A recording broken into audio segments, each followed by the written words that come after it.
Buenos días, mi nombre es Daniel Alexander Monroy Mundo.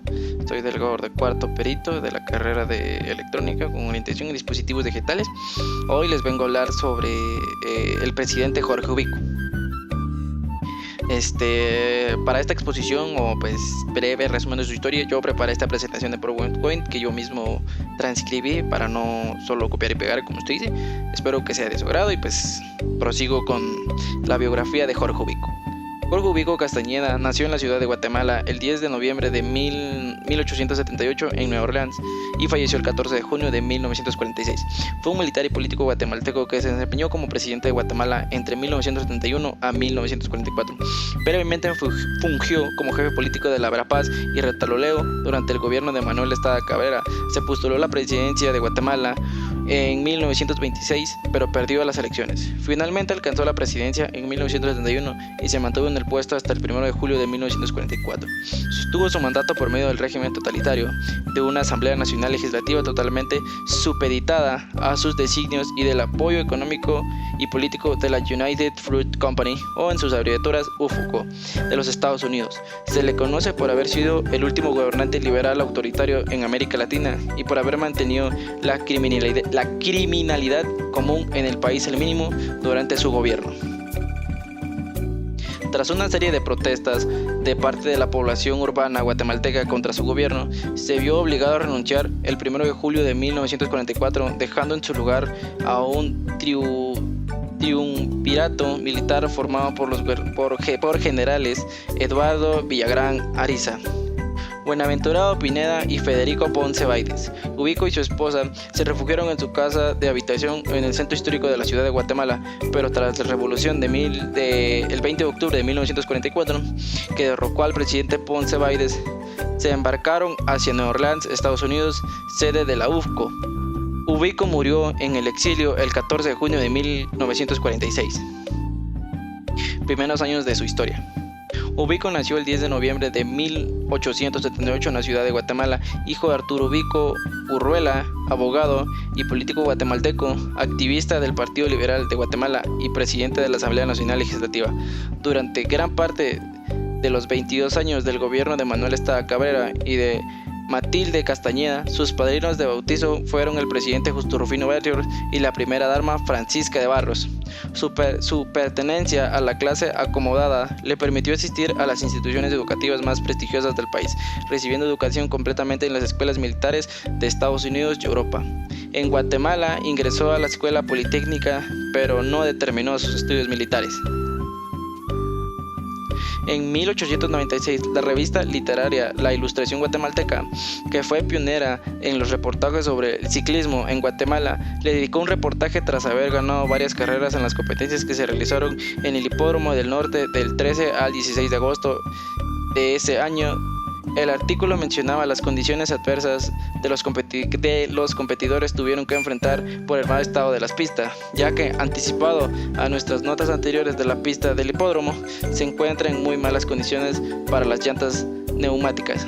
Y por esto esperábamos que encontrando los ciclistas gran obstáculos en la arena floja, las carreras habrían de ser resistencia y no de velocidad.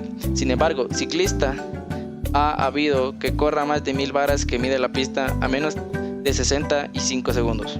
Ubico venció las carreras del 13, 14, 15 y 16 de agosto usando una bicicleta White Flyer y frente a una respetable cantidad de aficionados que lo declaró como el campeón ciclista de Guatemala.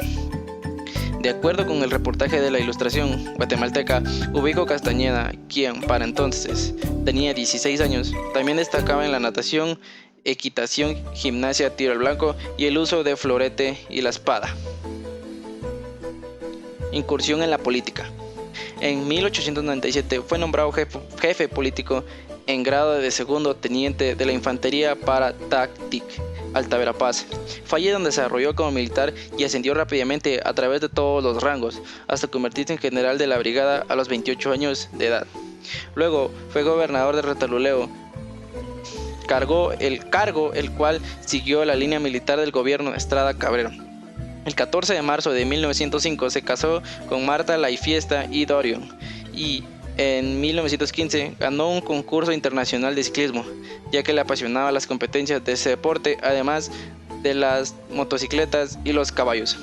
En 1906 participó en la guerra de Totoposte en el grado de teniente coronel. Se designó como administrador capaz, efectivo y autoritario. En 1923 acepta la Secretaría de Guerra. En enero de 1920 fue nombrado el ministro de Fomento por Manuel Estrada Cabrera, pero renunció cuando la Asamblea General Legislativa declaró mentalmente incompetente a aquel gobernante. Ubico dijo entonces que se desligaba de un gobierno tiránico. Ascenso al poder. Luego de la derrota electoral, se retiró a la vida privada. En 1930, Guatemala se venía envuelta en una cierta inestabilidad tras la renuncia de Lázaro Chacón. Ubico se involucró nuevamente en la política. El presidente interino Baudillo Palma fue derrocado y asesinado en un golpe militar por el general Manuel María Orellana Contreras, primo del fallecido expresidente José María Orellana.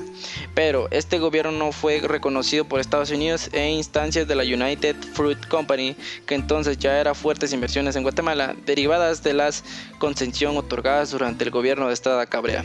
La Asamblea Nacional Legislativa designó a José María Reina Andrade, ministro de Gobernación, durante buena parte del gobierno de Estrada Cabrera, y este inmediatamente convocó elecciones a las cuales se presentó Ubico como candidato. Gobierno. Una vez en la presidencia, Ubico asumió poderosos poderes autoritarios, mantuvo una asamblea legislativa fiel a sus órdenes. Uno de sus principales objetivos fue lograr una reorganización de la administración pública, para lo cual nombró a varios allegados, los llamados ubiquistas, en posición clave del gobierno, entre ellos el coronel Roderico Anzueto, que ocupó el cargo de jefe de policía.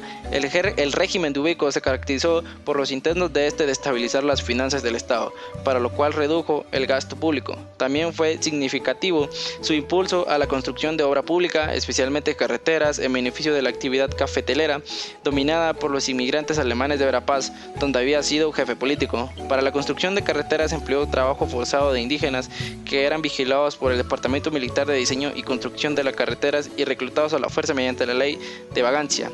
Su administración fue útil para el monopolio bananero de la UFCO, que se benefició de la política estadounidense para América Central durante la Segunda Guerra Mundial y había apoyado el descenso de Ubico al poder. Según Efraín de los Ríos, el gobierno Ubico se caracterizó por el uso de métodos típicos de régimen autoritarios. Reprimió durante la oposición de cualquier índole, especialmente la de tinte comunista o democrático. Envió al paredón de fusilamiento a los opositores internos de su partido e impuso censura a la prensa, de modo que toda noticia debía ser autorizada previamente por él un día antes de su publicación. Además, hizo cambios en el artículo 66 de la Constitución para prolongar su permanencia en la presidencia. Ubico reprimió fuertemente la delincuencia en los centros urbanos. Conforme a su reporte de gobierno de 1936, los asesinatos y homicidios descendieron de 84 en 1932 a 39 en 1935, y otros delitos habían sido descendidos en más de un 50%. También utilizó la denominada ley de fuga, por medio de la cual los acusados de delitos políticos eran ejecutados extrajudicialmente en un lugar conocido como La Barranquilla, cercano al lugar donde en 1950 se construyó el Estadio Mateo Flores en la capital, o bien en las inmediaciones de la Penitenciaría Central de Guatemala. También combatía la corrupción del Estado en la creación de la Contraloría General de Cuentas de la Nación y del Tribunal de Cuentas. De esta manera comenzó a castigarse en la cárcel el robo del erario público. Luego presionó a la Asamblea Legislativa a declarar una donación para él mismo de $200,000 de la época por su contribución a la patria. Aspectos importantes de su gobierno. Ubico reprimió fuertemente la delincuencia en los centros urbanos. Conforme a su reportaje de gobierno de 1936, los asesinatos y homicidios descendieron de 184 en 1932 a 39 en 1935. Otros delitos habían descendido en más de un 50%. El régimen del general Ubico declaró la ciudad antigua de Guatemala como monumento nacional en marzo de 1944 y declaró a la monja blanca como flor nacional del país. A causa de los efectos de la Gran Depresión que provocó la grave crisis del sistema capitalista a nivel mundial, la economía de Guatemala sufrió la caída de los precios de su principal producto agroexportación, el café. De ese modo, para asegurar el cultivo, se buscó la permanencia de abundante mano de obra gratuita y semigratuita en las fincas cafeteleras con el fin de minimizar costos y mantener ganancias. Esto significa que un régimen que no toleraba ninguna oposición, así como la implementación de la ley contra la vagancia, que incrementó la disponibilidad de la mano de obra indígena. Aportes importantes del gobierno de Ubico. Obras públicas. Durante el gobierno de Ubico se construyó una gran parte de las infraestructuras sociopolíticas del gobierno guatemalteco: el Palacio Nacional, Palacio Nacional de la Policía Civil, Palacio de Justicia, Palacio de Sanidad Pública, Palacio de Correos y Telégrafos. Ley contra la vagancia. El 7 de mayo de 1964 se derogó el reglamento de jornaleros, instituido durante el gobierno de Justo Rufino Barrios y uno de los principales motores económicos de la terrateniente liberales. A 3 días de sustitución de este reglamento en el decreto 1996, los 3 días, se promulgó la ley contra la vagancia y la ley de viabilidad. Por medio de esta ley, tenía por pagos a los jornaleros indígenas que no pudieran demostrar haber prestado servicios por montos entre 100 y 150 jornales en las fincas de los territoriantes, por lo cual se los enviaba a romper piedra a los caminos sin paga alguna. De esta forma, ya no había necesidad de retenerlos en las fincas a la fuerza, pues a partir de entonces, con el tal de evitar el trabajo en los caminos, se ofrecían voluntariamente para trabajar como jornaleros.